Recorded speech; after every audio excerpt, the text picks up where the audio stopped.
ప్రొద్దుటూరు నియోజకవర్గంలో ప్రజల చేత చిత్కరించబడి ప్రజల చేత శాశ్వతంగా రాజకీయ సమాధి కట్టబడినటువంటి రాచమల్లు శివప్రసాద్ రెడ్డి గారికి, మాజీ ఎమ్మెల్యే గారికి మతి భ్రమించి ఆయన ఏం మాట్లాడతాడో, ఆయన ఏ రోజు ఏం మాట్లాడతాడో, అతను రాష్ట్రంలో హైలైట్ అయిన వ్యక్తి, తన చెప్పుతో తాను కొట్టుకోవడము, తన మాటలతో ఎప్పుడు కూడా ఏదో ఒక సెన్సేషను మనం మాట్లాడితే కనుక మనల్ని రాచమల్లు ప్రసాద్ రెడ్డి అనే ఒక వ్యక్తి ఇంకా నిజంగా బతికిన్నాడు, రాచమల్లు ప్రసాద్ రెడ్డి రాజకీయంగా అంగా ఉన్నాడని ఉనికి కోసం ఆయన మాట్లాడుతున్నాడు.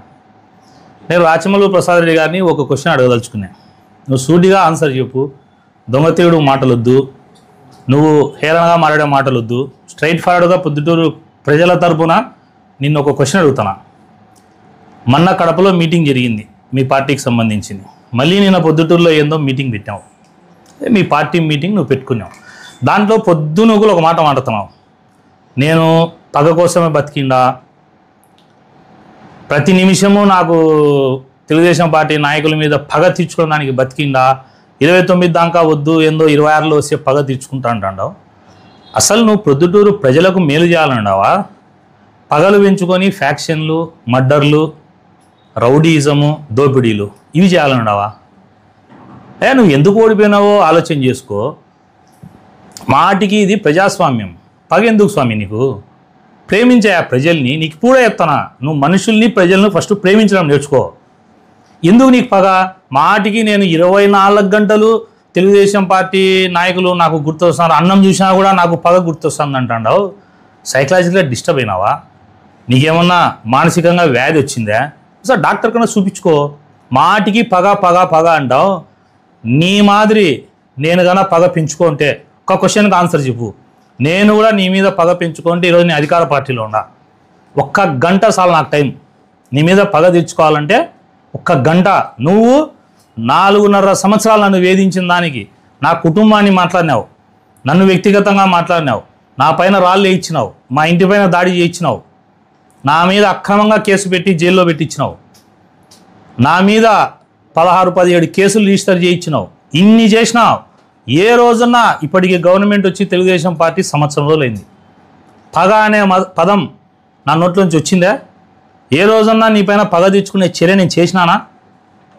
ఎందుకు చేయలేదంటే రాచమల్లు ప్రసాద్ రెడ్డి ఒకటి గుర్తుపెట్టుకో, నువ్వు కత్తిని నమ్ముకుంటాడావు, నేను ప్రజల ప్రేమను నమ్ముకుంటాడా.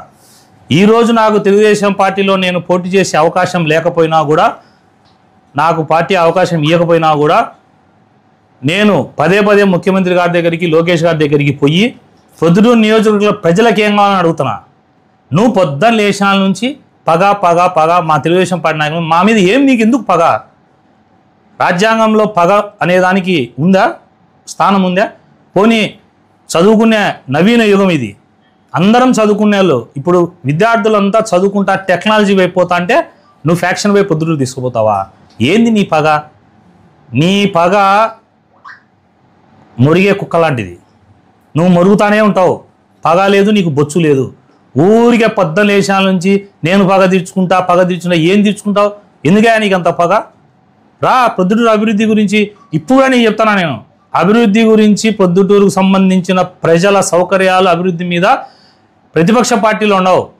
ఆ రోజు నేను ఎట్లా నిర్మాత్మకంగా ఉన్నా, పలానా ఫండ్స్ తేండి అని చెప్పు, పలానా గ్రాంట్ తేండి అని చెప్పు, పలానా పేదలకు ఇండ్లు ఇవ్వండి అని చెప్పు, పలానా బజార్ అభివృద్ధి చేయండి అని చెప్పు. పొద్దున్న లేచినాల నుంచి ఇంత శరీరం వేసుకొని గుండెలు చీల్చి పగ పగ పగ. ఏంది పగ? తప్పు రాచమల్లు ప్రసాద్ గారు.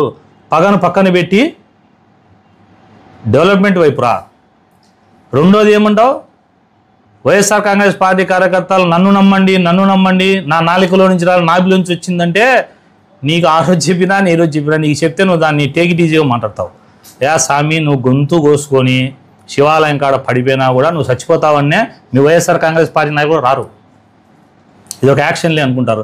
నువ్వు ఎలక్షన్లు, స్థానిక సంస్థల ఎలక్షన్లు వస్తాయి, కడపలో చెప్తావు, వీడియో చెప్తావు, ఇంకోసారి చెప్తావు. అసలు నువ్వు ఎందుకు బహిరంగంగా చెప్తాను అంటే, వైఎస్ఆర్ కాంగ్రెస్ పార్టీ క్యాడరు అతన్ని నమ్మడం లేదు కాబట్టి నన్ను నమ్మండి, నేను సించుతా అన్నావు. నువ్వు సించు, ఎలక్షన్లో పోటీ చేయ, ప్రజాస్వామ్యం పద్ధతిలో గెలువు.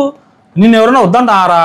నీ మీద ఏమైనా దౌర్జన్యం చేసినామా, నీ మీద ఒక కేసు పెట్టామా, నేను మళ్ళా ఎత్తనా, నువ్వు ఈసారి తెలుగుదేశం పార్టీ నాయకుల మీద నాకు పగ ఉంది అన్నావంటే ఖచ్చితంగా జరగబోయే పరిణామాలు నీకు చాలా తీవ్రంగా ఉంటాయి.